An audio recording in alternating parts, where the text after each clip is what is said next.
And before I get started with this story, I would just like to let everybody know these stories and situations, for the most part, I apologize, they're not in order.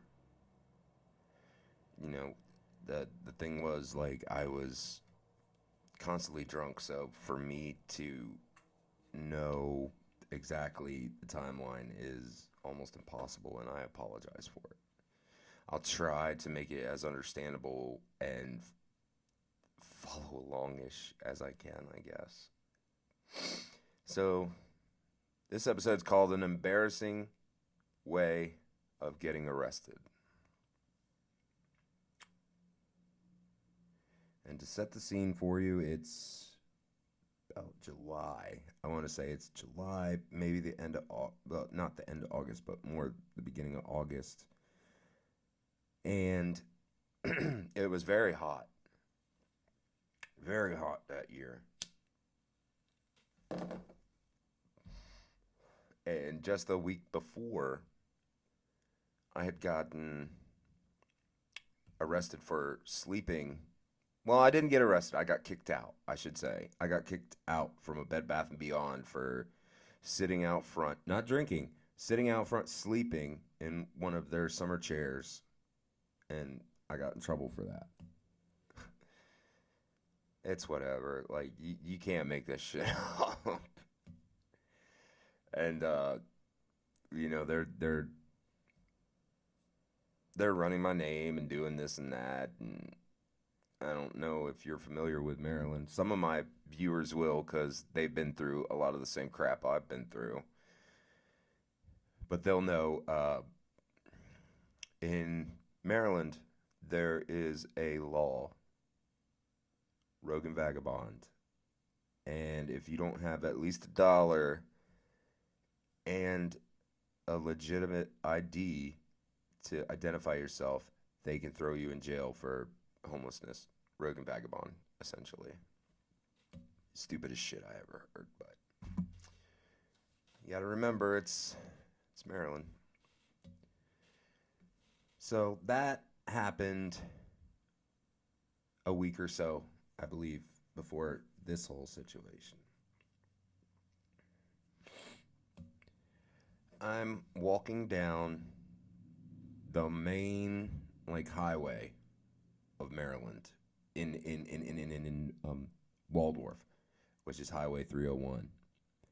So I'm walking up 301, heading towards uh,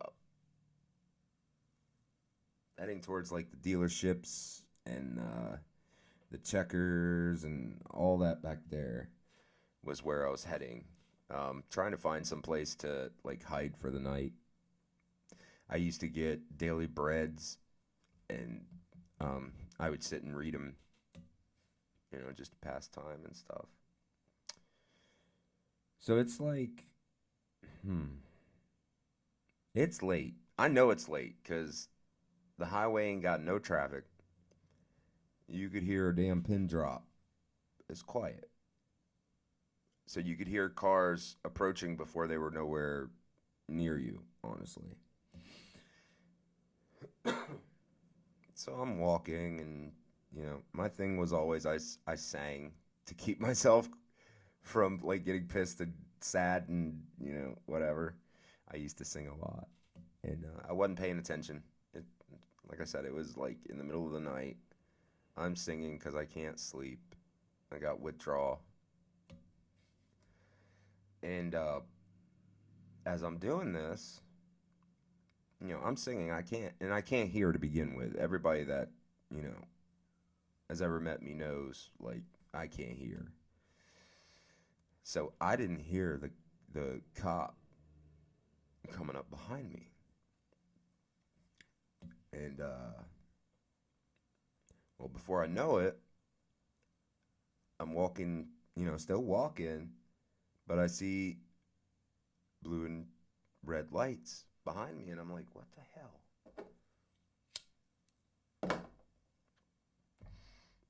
And I was like, I'm not drunk. What the fuck do they want now? But it didn't dawn on me at the time. Like, you're walking up a major highway in Waldorf at 2 in the morning or whatever, like they're gonna ask, "Hey, what are you doing?" So he comes up behind me, lights, all that goodness, and I stop obviously and wait to see what this is gonna be about. So guy comes out. He looks like Boss Hogg's penis. I'm sorry. You could tell he was a cop. I'm sorry, dude. Some people wear it well, some people just don't. Yeah, he looked like Boss Hogg's cock, and he's like doing the whole stereotypical grabbing his fucking utility belt and holding his little remote. So he's getting out of the car. He comes up to me. He's like, "What are you doing?" He's like, "I have seen you around. You just got in trouble not that long ago for sleeping in front of Bed Bath and Beyond. Like, what are you doing now? It is the middle of the night." So me being the person that I am, and I'm still new to all this, I was always taught honesty is the best policy to a degree. Honesty is the best policy. So told him. I told him the truth. I'm homeless. It's late. I can't sleep. I am an alcoholic. I don't have any alcohol. I am sick. I'm restless. I am tired. Like I'm just walking until sunup. So it's warmer, easier to get money, blah blah blah. The cop kind of looked at me for a minute. Like if it felt um as if he understood. Like his eyes kind of like his eyelids lowered a little bit, like he was really concentrating or feeling what I said, and he's like, so he asked my name, give him that, no fixed address, blah blah blah. He's like, I'm gonna tell you what, I'm gonna make you a deal. He's like, I'm gonna help you. I'm gonna help you tonight. I'm gonna get you a place to sleep. Right up the road on Highway 301, in the opposite direction, is a Holiday Inn. A lot of the homeless community would go in and out of there. It was cheap, and payday you could sleep there for a little while and catch up and feel better.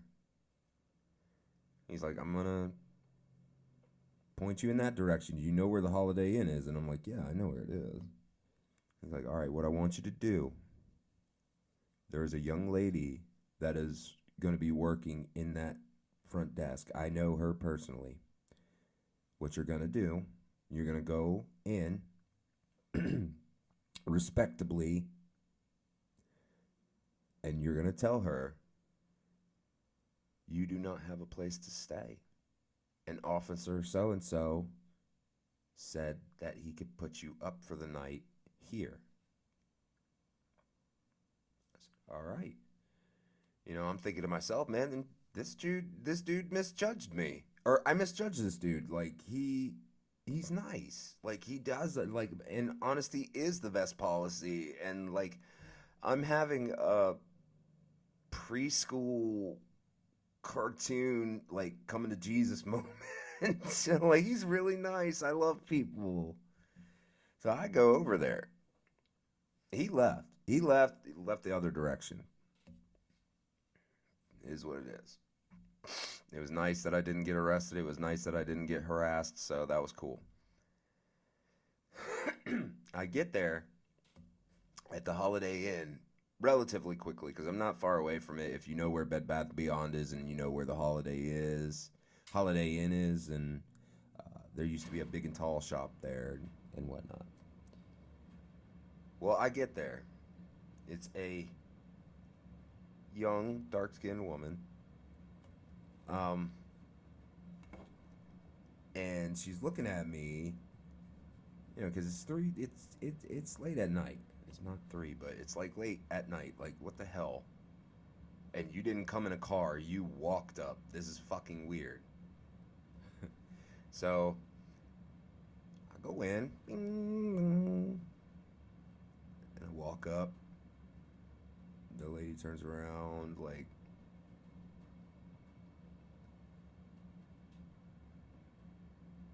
can I help you? Yeah, Officer so and so with the Charles County Police Department, Chuck County, told me if I come here and tell you my situation, that there's, I don't know, like some kind of program or something that I might be able to get a night, like a voucher for the night to stay, at least a night to get sleep or something. And she continues with and I'm like, okay, hold on. And she walks into the back. She turns around right before she disappears, says, sit in that chair right there, which is the lobby. And I'm like, okay, cool. Maybe they're going to check to see which room I'm going to be able to get into that night. So she goes back. I'm sitting there, hands crossed, looking very modest, I would say. Like, I'm humble. You know, all I want is a little bit of help here and there, you know. So she's in the back, and all of a sudden, lights, berries and cherries. I think there was like 4. There was 4 fucking cars, and I like stood up because I knew, you know, what it was. And, like, hands up. All right, cool. I don't know what the fuck I did, but great. So I'm facing the young lady that I was talking to, and a couple cops are coming up behind me. One of them grabs my wrist, puts it behind me like that. You know, typical arrest. And if you pretend this is my head, this is my ear right here while I'm being arrested. The cop behind me, Captain so-and-so or whatever, fucking boss hog cop, he comes up in my ear and says, I told you you'd have a place to sleep. And this son of a bitch arrested me. Gave me a ride to the detention center, and I was in there all night. And the moral of this one is, you know, be careful what you wish for. Because that cop did give me exactly what I wanted, a place to sleep for the night. But I don't know if he didn't want to do paperwork or what the hell, but like, yeah. And he just thought he was the cat's pajamas, like, hey, I told you were going to have a place to stay. You son of a bitch. But it is what it is. And I learned from that, just like every other story. And like I said, this one was going to be a short one. I'm sorry that it isn't 30 minutes long, but that's probably a good thing too, because if you have an attention span like a walnut like I do, it can be hard. But yeah, please consider subscribing. Throw a like on either this episode or the last episode to keep me circulating in the algorithm. If you like what I'm doing, please feel free to donate or help fund a limited run of hard copies of these memoirs. And I will, if everything works out, it's still very early in the stage, but if everything works out, each one will be stamped, signed, left with a message, and delivered by me. Like, maybe not hand delivered, but mail delivered by me. I hope you guys enjoy it. We got so many other stories to go through. Detox and withdrawal in jail. That was a good one. Some of my viewers already know that story because I've told it before and it's hilarious. I got to talk about the day I met Denny. So many other situations in Chuck County Detention Center. Like we're just getting started. So, thank you. If you like what I do, also please share with your friends and stuff. I would love to have more friends. I don't have a lot of friends, so subscribe. Y'all are on the ground zero with me. Let's do this. I want this dream. I want this more than anything in the world. I want to have this success.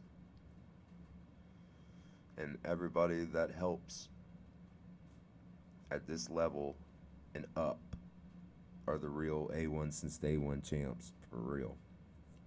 But anyway, I'm going to cut this one off now. I've mumbled a little bit, and my cat is starting to yell too, so I guess she wants me to shut up. This will be it for this.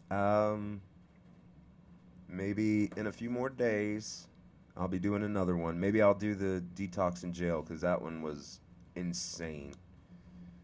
That was insane. Insane. But until next time, I hope you guys enjoy this.